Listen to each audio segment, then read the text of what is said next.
Sim, outras semanas também tem oportunidade única para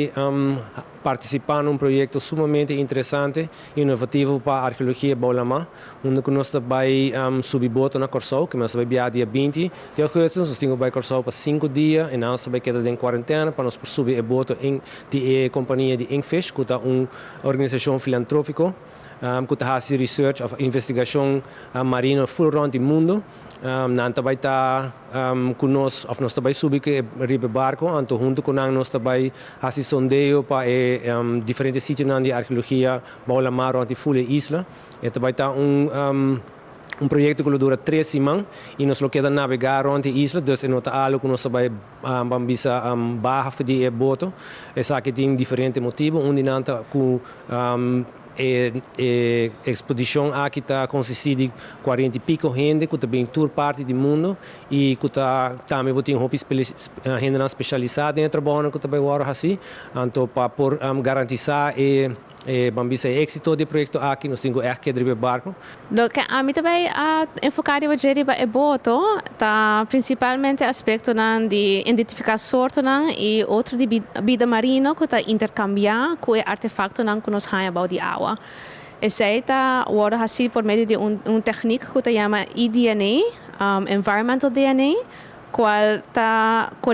coletar água, então a base de stof que você tem na água, você encontrar eigenlijk cuero ou talho de diferentes matas. Então assim você extrair seu DNA e identificar a sorte que tem de diferentes profundidades de nossa lama. O que você também faz para Aruba é também ampliar a lista de sortes que agora aqui nós temos documentar nacionalmente. E sobre isso é técnica que está mais barata comparar com manda gente vai visualmente documentar a sorte que identificar onde hallazgo assim. É parte da data que nós também recebemos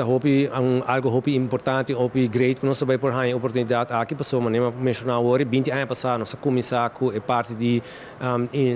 esforço de arqueologia boa. Nós manda 2 gente para com training, pero é tal momento que ainda nós não podemos lograr de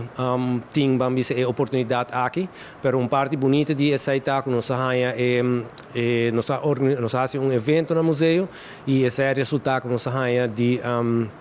Gino Walben, de Feliz Memória, a entregar a donação de sua coleção de pedernales no museu, qual também vai forma parte de uma exposição temporária que também abre dentro de pouco e também